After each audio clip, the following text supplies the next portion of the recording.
Alors, Simo Kharik, on ne le présente plus. Je rappelle juste que il a été de tous les chantiers, réforme du code de travail, CNSS, etc. À la tête de l'UMT, principal syndicat du pays, de tous les combats sociaux. Toujours dans la défense des employés. Je pense qu'il y a un intérêt des syndicats à voir toute cette masse de population rentrer dans le monde du formel.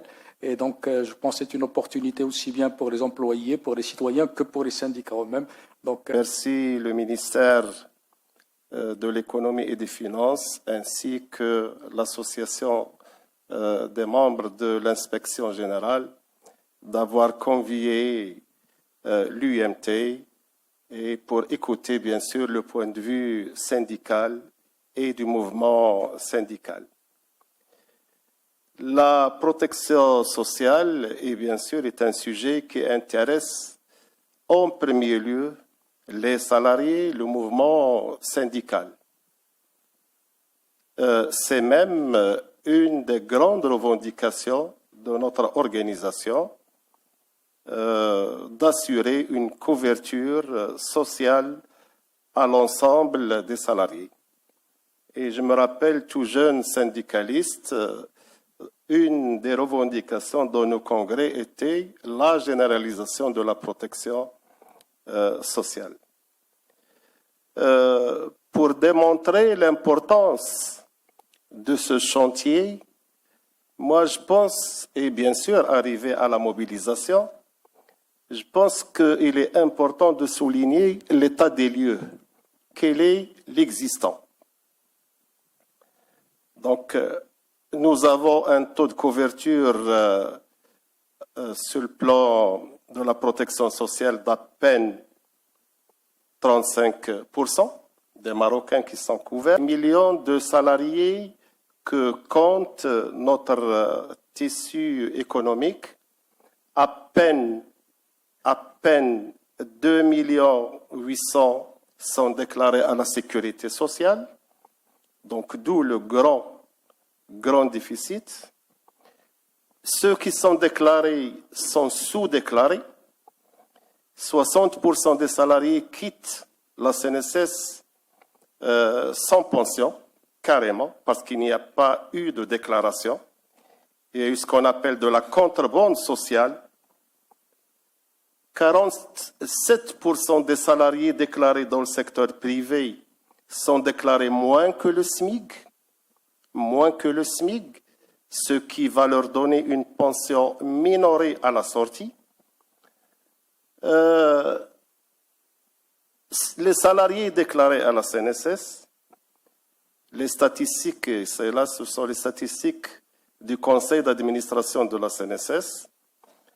Les salariés déclarés ne sont pas déclarés 26 jours sur 26 et ne sont pas déclarés en 12 mois sur 12. Et donc, vous voyez un peu l'anarchie en matière de protection sociale pour le secteur privé surtout. L'assurance maladie, donc il y a eu ce code de l'assurance maladie qui avait instauré l'AMO, donc l'assurance obligatoire, mais avant, il y avait des mutuelles qui couvraient un certain nombre de secteurs, en plus des systèmes de caisses mutuelles des retraites.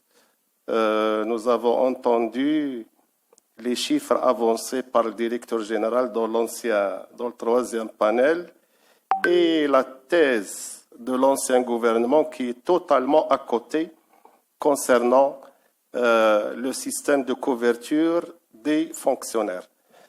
Et surtout sur cette malheureuse réforme paramétrique opérée par l'ancien gouvernement. J'espère que le nouveau gouvernement ne va pas suivre le même chemin, faire payer aux fonctionnaires les trois paramètres, donc l'augmentation de l'âge de la retraite, l'augmentation de la cotisation et la baisse des pensions de retraite. Donc c'est une logique totalement fausse et totalement contraire au vœu royal et à ce chantier lancé par Sa Majesté.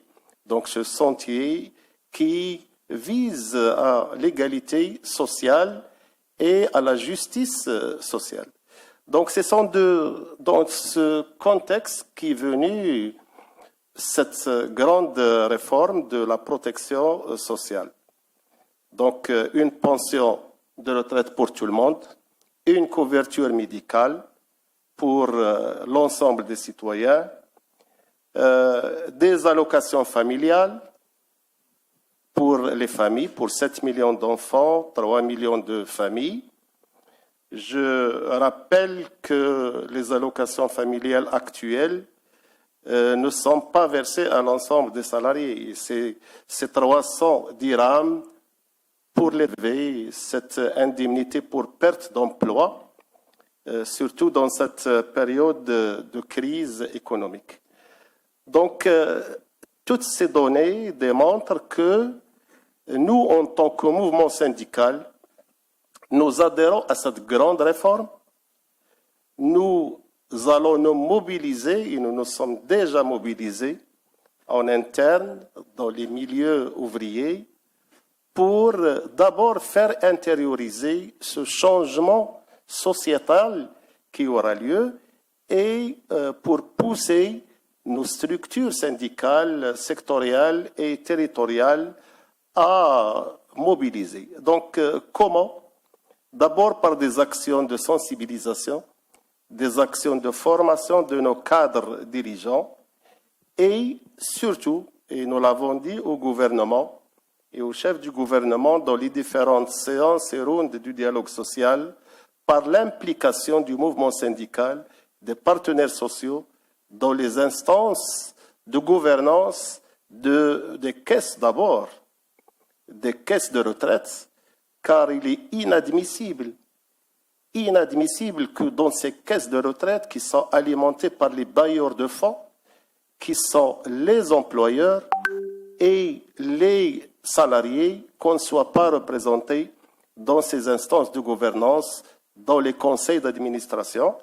Je voudrais ici saluer l'initiative qu'a prise Monsieur le chef du gouvernement de réviser le statut de la Caisse marocaine de retraite et aucune représentation des fonctionnaires dans la gouvernance de ces deux caisses. Donc, les lois sont en train d'être révisées pour une représentation, pour une politique participative. Donc, nous allons nous mobiliser également sur ce plan-là comme organisation syndicale de proposition pour la gouvernance dans ces caisses actuelles et à venir.